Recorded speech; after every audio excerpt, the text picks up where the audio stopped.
Warning: the following content contains a lot of spoilers. If you don't want to get spoiled, feel free to click off this video and watch a different video of mine. You're free to come back here after you completed the anime. Viewers' discretion is advised.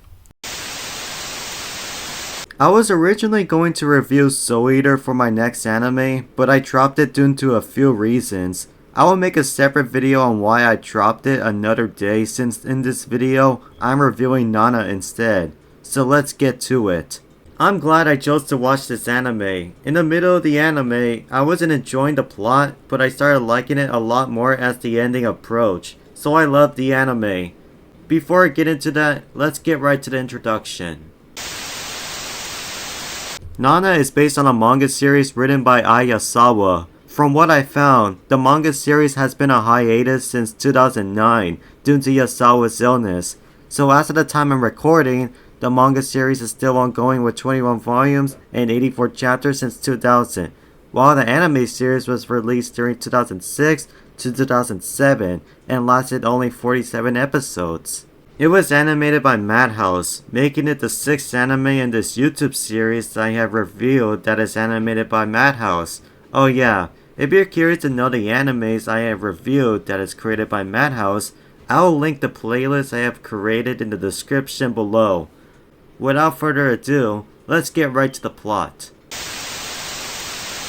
We start the anime in the year 2001, where a woman who everyone calls Hachi is informed that her boyfriend named Soji passed a university entrance exam, so Hachi decides to move to Tokyo to be with Soji. Once Hachi makes it to the train, she sees a woman named Nana. Coincidentally, they have so much in common, like their age, kind of, and they have the same name. Oh yeah, Hachi's real name is also Nana, but I'm calling her Hachi so it won't be confusing or complicated. Once they arrive at their location, Hachi sees Shoji, while Nana goes her separate way, which Hachi wanted to introduce to Shoji, but she can't anymore. The next day, while Hachi searches for a new apartment for herself, she sees Nana again. Despite how Nana had plans to rent the apartment, she thought of sharing it with Hachi since they could split the rent together, which would cost them less money. Alright, I will get back to this because we are going to the year 1999, where we are in Hachi's backstory when she was still in her hometown. Here are some things to catch up on. She had an affair with a salaryman until they broke up because he was moving to Tokyo. Hachi and her friend Junko attend an art school where she sees Soji for the first time, and she starts falling in love with him. Keep in mind, she never had any male friends, and she sucks at finding love, so she just starts as friends first. Shoji later admits that he is secretly in love with Hachi, so remember this. Junko starts becoming closer to a guy named Kyosuke, while Hachi spends a lot of time with Shoji. During that, Junko announces that she plans on attending an art university in Tokyo with Kyosuke, while Hachi and Shoji fail their entrance exam.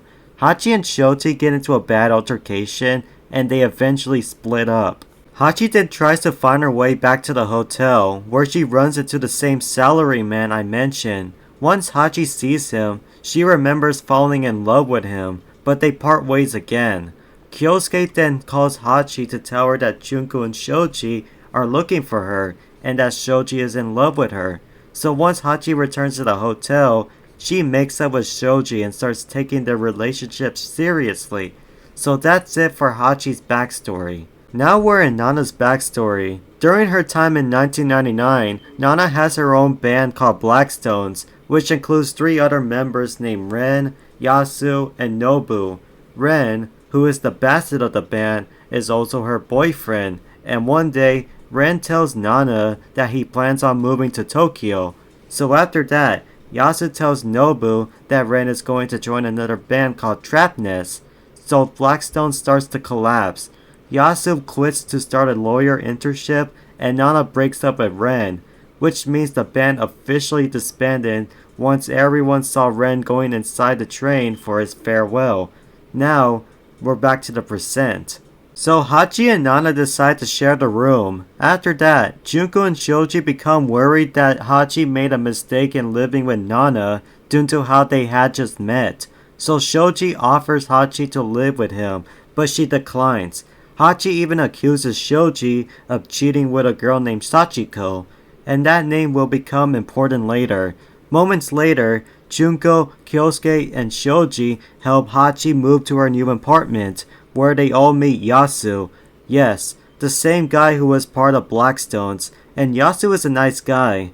Since he's a nice guy, Hachi's friends then accept where she's going to be living. So both Hachi and Nana get along and start going shopping for their apartment, which until then, Hachi decides to buy a Trapnest CD, and once Nana sees the CD Hachi is buying, she acts all surprised.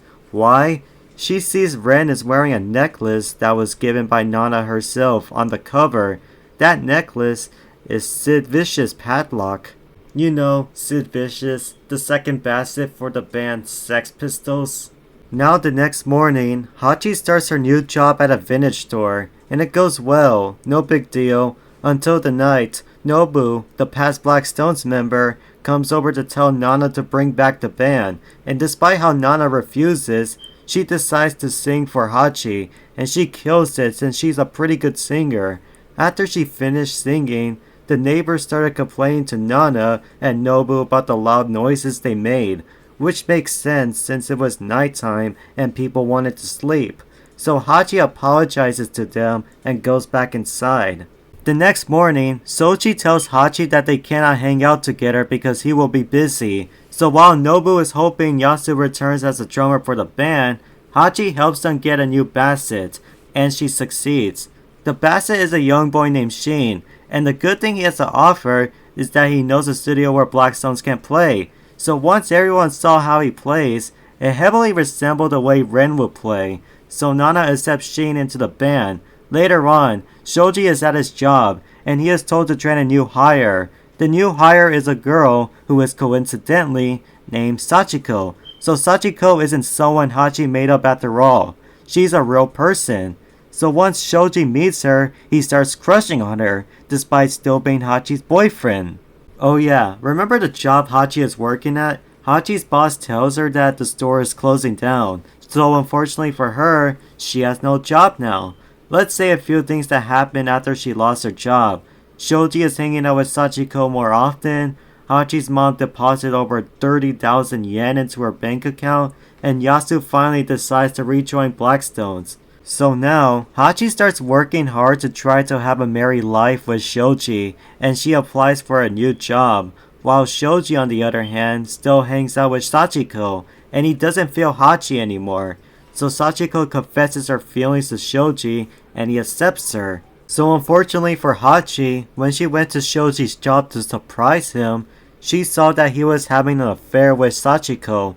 Shoji then decides to break up with Hachi and leaves her for Sachiko.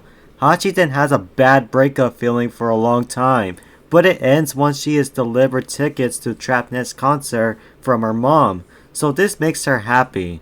She's even happier to see Blackstone's performance, which a lot of people pay attention to thanks to a fan from Nana's hometown named Misato. So Misato starts hanging out with the band at the apartment, which makes Hachi jealous of Nana and Misato's friendship due to how Hachi still feels lonely after the breakup. But Hachi does make up with Misato the most, and they become cool with each other. Oh yeah, Misato tells Hachi that Ren used to be part of Blackstones, and how he was extremely close with Nana. So with that information, she asks Nobu about it. Nobu then tells Hachi that Nana was in a relationship with Ren until they broke up due to how Ren was moving to Tokyo to be with Trapnest.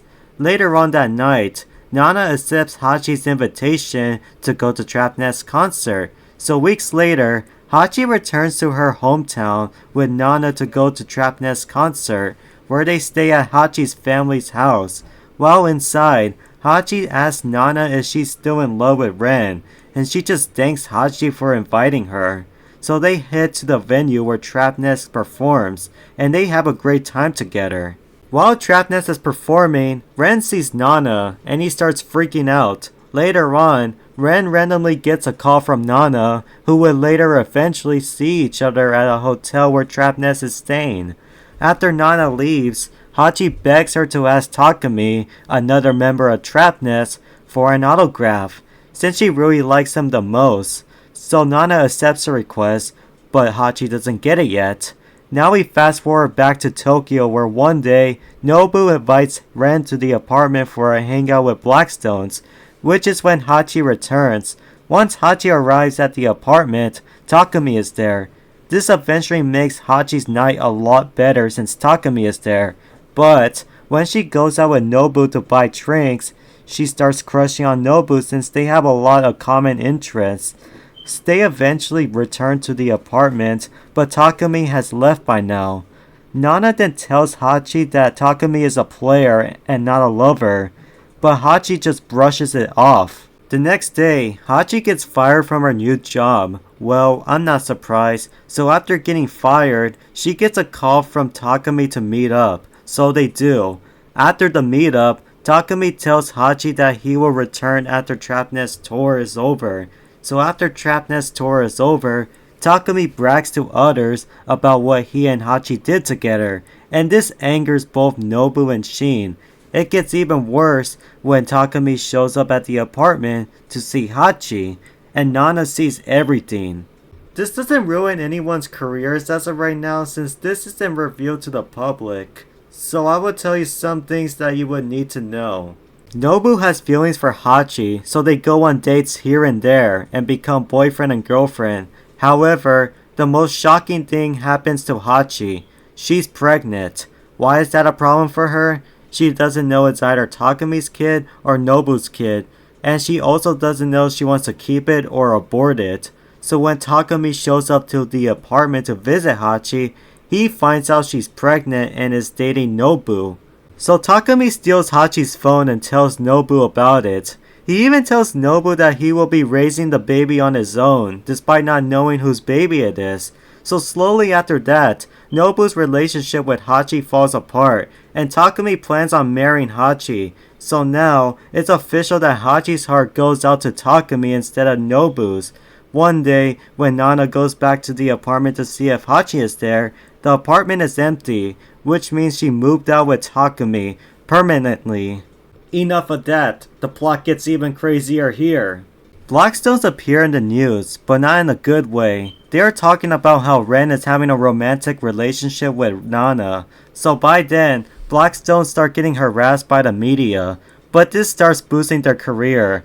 But all the harassing does die down eventually, and it doesn't affect Blackstone's career badly since they are now well known. So this is where the plot comes to an end. Nana invites Blackstones to see the fireworks display, so they accept her invite. But before all that, the plot shows us years into the future where it shows the members of Blackstones and Hachi's daughter, who she named Satsuki, in the same apartment where it all started, watching the fireworks together. But Nana is the only one not there due to how she lost contact with them. Now, back to the percent. Hachi doesn't have the confidence to see Nobu during the fireworks, so when she goes to the apartment to see everyone, nobody is there except Nobu. So Hachi calls Shin to see where everyone is, which Shin says they are down watching the fireworks. So Hachi goes down and joins them, completing their reunion once and for all. In the end, we are back in the future, which means the anime ends with everyone except Nana watching the fireworks, and Hachi hoping that Nana returns one day. This is such a bizarre anime experience, especially the fact I was gone for a week watching this alone. Let's move on to the animation. The animation is a classic. Since this is a Madhouse anime, I have the same opinion as Black Lagoon's animation, which means the animation is pretty cool as well. Plus, the anime was released from 2006 to 2007, so anime animated around that time is my favorite.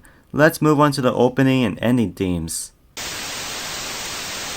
The first opening is my favorite of them all due to how I love the instruments used for the opening. The second opening is pretty good, but not as iconic as the third opening. So the third opening is my second favorite due to how dramatic it sounds.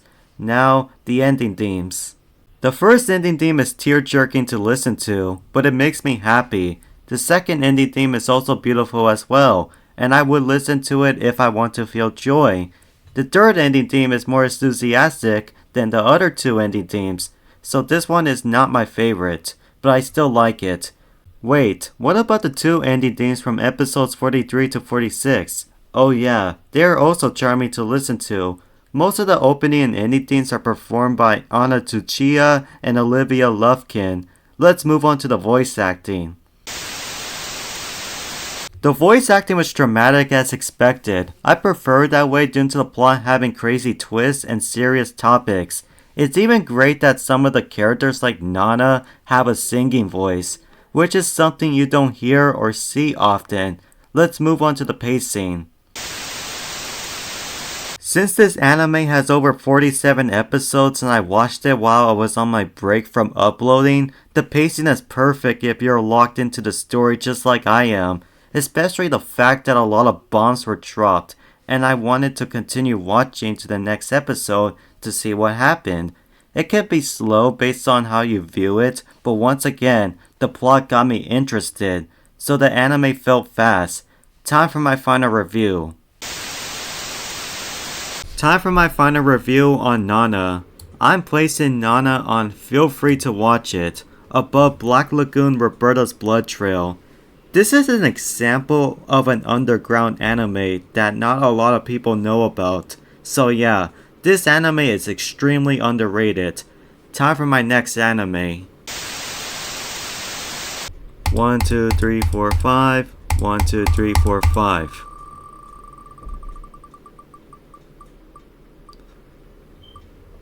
Yuno Gasai! Yuno Gasai is next! Holy crap, Yuno Gasai is next! I came back on my break from this wheel for over 3 weeks and I get the Yuno Gasai anime. Holy crap! Time for my outro. I hope you enjoyed this video. If you did, please leave a like and subscribe. And please follow my socials in the description down below. And since you know what my next anime is going to be, stay tuned for that. Until then, this is Enjeru signing off.